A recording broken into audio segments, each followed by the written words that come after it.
What's up, everybody? My name is Victoria. I am a lash artist turned brand and content strategist, and I coach and mentor artists just like you who are navigating the beauty industry. This channel is your go-to space for business tips, branding strategies, marketing advice, and content creation tailored specifically for the beauty industry. If you're new, you are a baby lash artist, I have a few tips for you to help you navigate this journey, so to make you feel like you are absolutely not alone. It can feel overwhelming, and like looking at other artists and comparing like their journey and their step 10 compared to your step 1, and you constantly feel like you have to measure up to other people's successes. And I want to tell you a few of these things that could help you maybe make a better choice if you are trying to find your footing in the beauty industry. So I wanted to share a personal story with you because when I got into the beauty industry, I came from corporate America at first. Like, I was working a 9-to-5, and when I got laid off twice within a 2-month span, back to back, I was like, enough is enough. I never want to feel like this ever again. And I was getting my eyelashes done for like 8 years, and I was going religiously to my appointments, and I was like, this is it. And when I got laid off, I said, you know, I never want to feel like this again. So I went full force into the beauty industry. I said, I'm going to get my license, and I'm never going to have to rely on a business to ever send me income again, because all I really need at the end of the day is myself, and I know that I can trust myself. So that's where my journey in the beauty industry started. So there are a few mistakes that I have made personally myself, and I want to help you not make those same mistakes. The first number one mistake that I often see artists make is they do not know their numbers. So know thy numbers. And oftentimes what I do see is that artists will jump into all of these Facebook groups and forums or make their friends in the industry, and they'll often ask the number one question, like, hey, they'll send them a picture of their wispy sets or like their lash sets and go, what should I price this at? What is your opinion? And that is the number one mistake that I often see everybody make. And trust me, I have made that same mistake too, but I didn't wait in that mistake for too long, because I did notice, like, well, if I'm asking like seasoned pros, and if I'm asking them and they're like step 10 compared to my step 1, obviously there's a huge gap between like knowledge, expertise, like how many trainings have they have under the belt compared to myself. So I quickly was like, okay, no, I need to make sure that I get a business coach. And then rather than jumping into free Facebook forums and asking other people, it's kind of like the blind leading the blind, right? So I didn't do that. I budgeted in my membership, and I remember joining the Lashpreneur Society, which was specifically to help lash artists market themselves, but also know their numbers. And let me just tell you, you cannot run a business if you do not know your break-even costs in the beginning. All we need to do in the beginning is to make sure that we are posting every single day, because you need to build the trust. So I want to take a lot of pressure off of you in saying that you don't need to have everything perfectly curated or figured out, because when you are out in the industry and you need to hit the ground running and make your money, first thing that you need to do is know your break-even costs, and you need to make sure that you are posting every single day. Because now that you have signed up to be a full-time artist and beauty business owner, that is the day that you sign up to be a full-time content creator. Because as you grow, as you are making your money, then you can allocate costs and maybe load off some of the responsibility to other people who want to who specialize in social media or content creation. But in the beginning stages, like, you need to make sure that you are working effectively and saving your money. To have a profitable business is to make sure that your expenses are low and kept low. So I want to talk to you about your break-even costs in the beginning when you are running your business. So the pricing of your services should reflect the expenses, the value of your time, and your skill set. Let's go ahead and do a quick breakdown of this really quickly. So you should get out a spreadsheet and know your numbers. So you should have your total fixed expenses first in column 1, and your fixed expenses is going to look like things that won't change monthly, like your rent, your utility bill, your phone bill. And then in the next column, you're going to have your variable expenses, and these are things that come out of pocket that pay for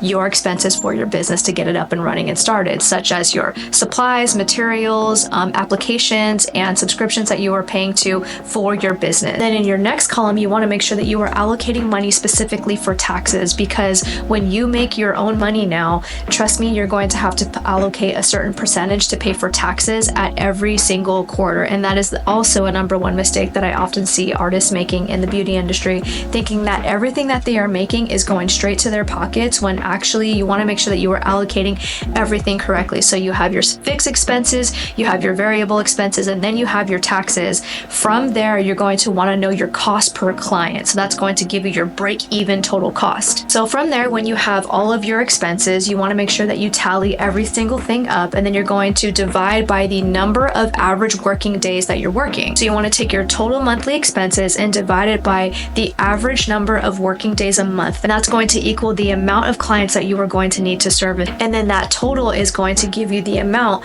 of the average that you're going to need to be making a day. You're going to take that number and then divide it by the average clients that you're going to need to be servicing to give you your total break-even cost. Basically what that means to keep the lights on for you. To feel empowered and in control, and like this is your business that you are running, you're going to need to make sure that you are stepping into your leadership and getting really intimate with your finances now. Trust me when I say this, never ever base your pricing off of someone else's business model. Again, there are years of experience, there are different techniques that they focus on, and you want to make sure that you are just staying in control of you and staying in your lane and not looking at anybody else's. So this leaves me going into mistake number 2, making sure that you are not a carbon copy of anybody else. Oftentimes what I do see artists coming into the beauty industry, they just want to be the most popular and the most visible straight off of Jump Street. But let me tell you, when you are trying to shortcut your way to the top, like that is never going to be sustainable. And trust me, later on down the line, you're going to look back and go,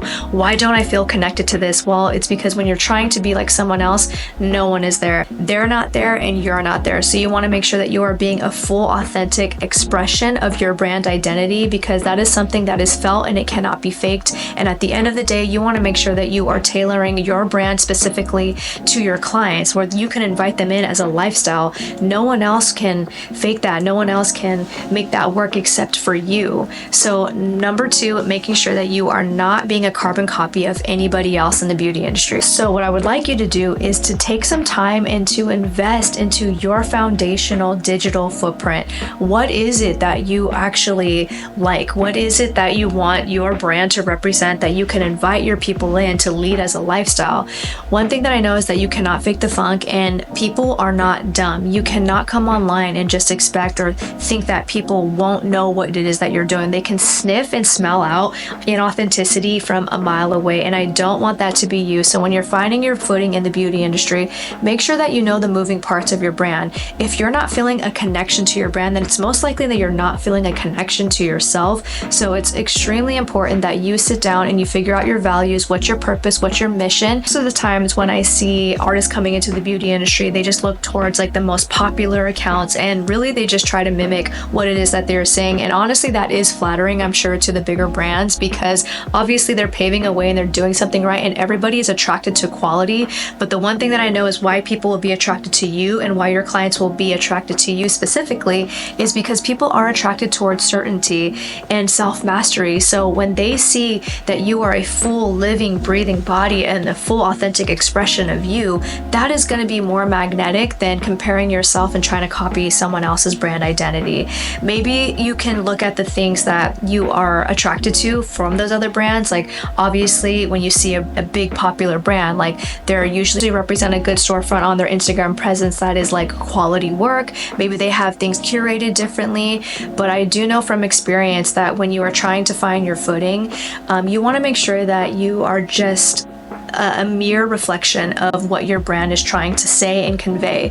Content creation at the end of the day is meant to be expressed through, so you are going to have to get out there and test some things and experiment some things. It's going to be messy, so you are going to have to take messy action in the beginning, but I promise you that is where you actually get to know more about yourself, and that is where the true connection, where your brand comes in. And then at the end of the day, guess who's going to see that, and guess who's going to want to be a part of that, and guess who's going to want to fuck with you?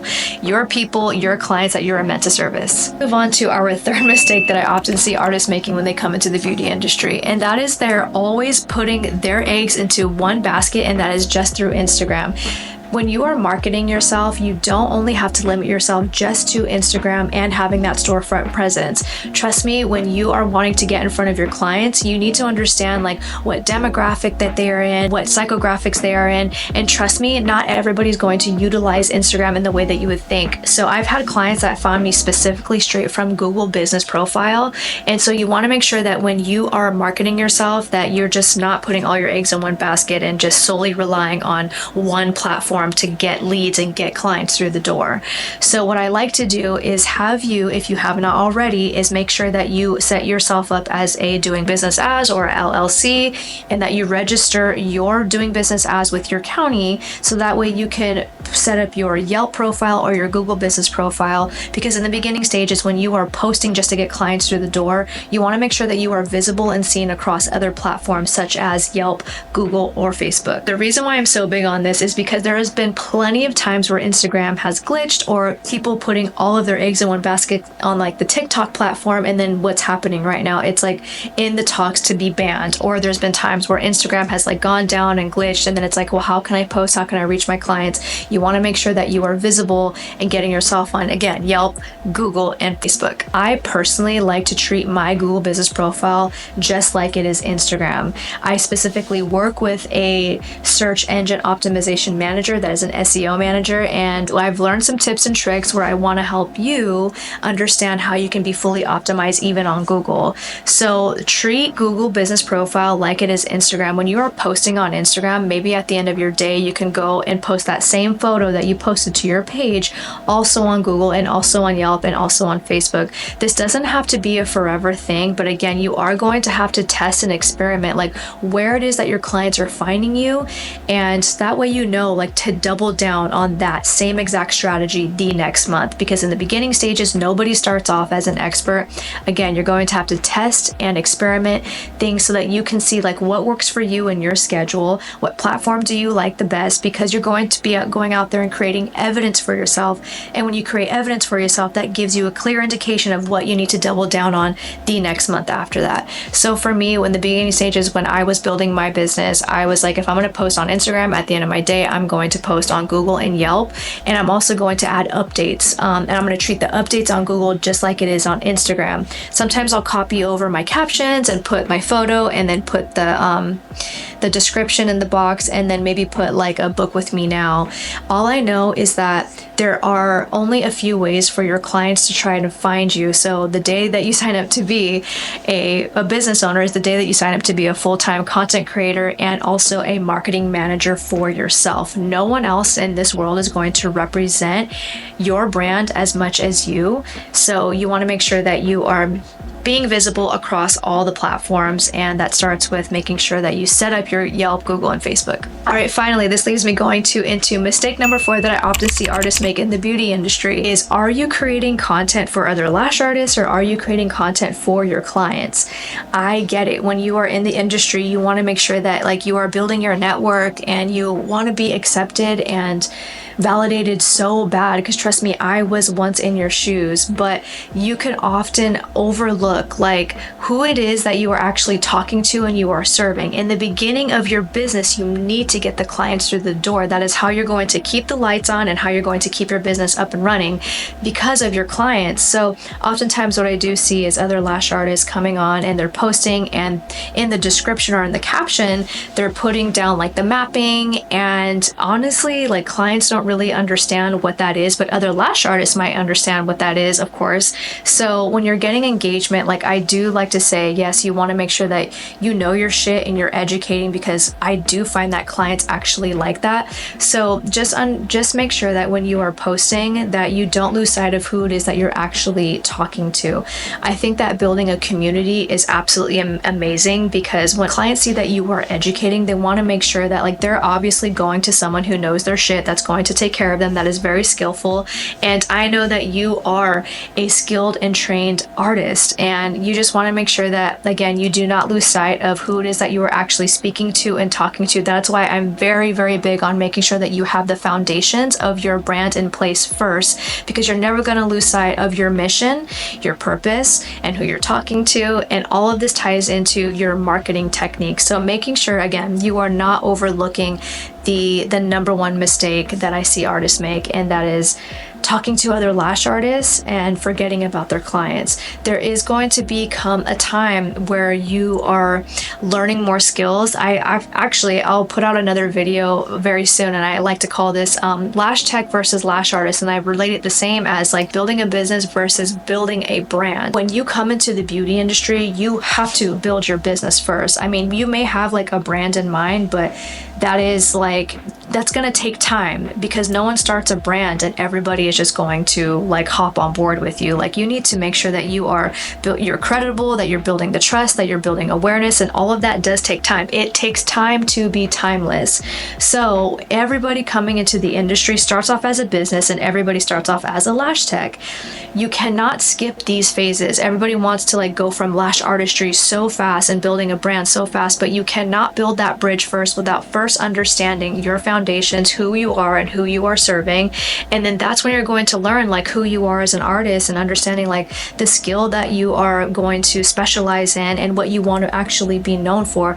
Artistry and building a brand takes time. So I'm actually going to make another video about the differences between the two, and make sure that you tune into that one. So when you are creating content for your clients, make sure that you don't shift your focus. You need to actually be speaking to their desires. You need to be speaking to the objectives, fears, facts, and feelings.